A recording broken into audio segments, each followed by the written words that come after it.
Здравствуйте, друзья! Владимир Путин объявил в России частичную мобилизацию. Спецоперация шла по плану, потерь якобы не было, и вдруг такой поворот.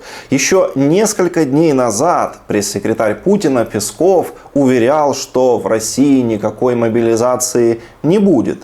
Тем не менее, как обычно, наврал. И сейчас мобилизацию объявили, хотя такой шаг никак нельзя назвать популярным. Что же случилось? А случилось то, что до этого полгода российские власти просто врали, когда рассказывали, что спецоперация идет по плану. На самом деле ничего по плану не шло. И за эти полгода профессиональную, контрактную российскую армию, которая существовала на момент вторжения в Украину, просто угробили. Ее сожгли вот в этих бессмысленных атаках на Киев, в бессмысленных лобовых атаках на Мариуполь, на другие города Донбасса.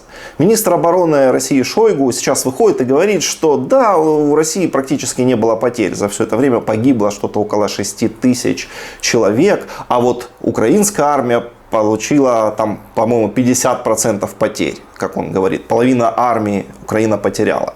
Но если все так хорошо и замечательно, если у России нет потерь, а у Украины такие большие потери, зачем тогда нужна мобилизация? Ну, об этом российский министр обороны, конечно же, ничего не сказал. Понятно, что Шойгу лжет. Если уж решили пойти на такой непопулярный шаг, как мобилизация, это означает, что потери профессиональной российской армии не просто велики, а огромны. И очевидно, та цифра в 50 тысяч, которую называет украинская сторона, действительно правдива и не преувеличена. Раньше россияне пытались заткнуть эти дыры, восполнить потери за счет набора бомжей, зэков по тюрьмам, но очевидно, что потери столь велики, что вот эта вербовка на самом деле их не закрывает.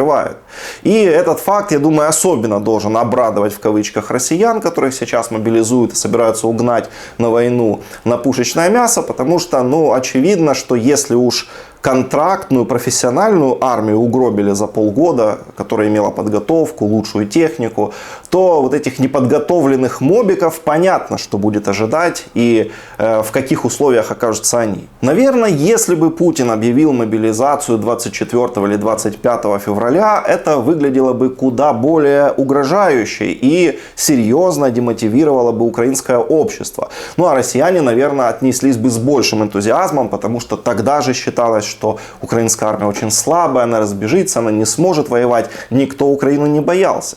Но теперь, через полгода после начала войны, когда Россия потерпела ряд поражений, миф о величии российской армии развеялся, уже, конечно же, эта мобилизация выглядит просто как истерика. Это означает, что спецоперация провалилась. Да, изначальный план разрушился. Все, что делалось до сих пор, оказалось ошибкой, окончилось провалом, не получилось. И теперь люди, у которых не получилась военная операция, будут пытаться организовать мобилизацию. В принципе, результат этого тоже уже заранее известен.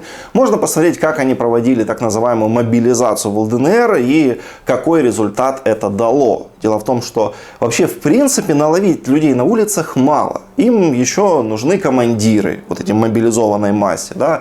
Нужно современное оружие, современная техника, экипировка, а все это уже просто на улице не наловишь. Это все нужно где-то достать, произвести. И вот с этим как раз проблемы. Но самая главная проблема, чего нет у вот этих насильно мобилизованных, это мотивация. Дело в том, что сейчас очень много пишут россияне комментарии уже, да, в первый день. И сейчас можно уже по этим комментариям, которые они пишут своему правительству, понять, что они думают. А там проклятие, да, абсолютное проклятие. То есть люди не горят желанием погибать за фантазией обезумевшего Путина. Если у них есть инстинкт самосохранения, конечно, они не хотят погибать сами, отправлять своих детей на безумную войну во имя ничего.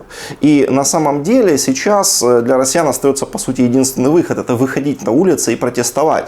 Потому что действительно терять уже нечего. Если раньше российское правительство могло как-то нарушать и ограничивать их права, и человек мог подумать, ну ладно, бог с ним, там не будет свободы слова, не будет свободы выбора, я уж как-нибудь перетерплю, то сейчас российское правительство уже по сути посягает на жизни людей. Российское правительство хочет отправлять людей на смерть.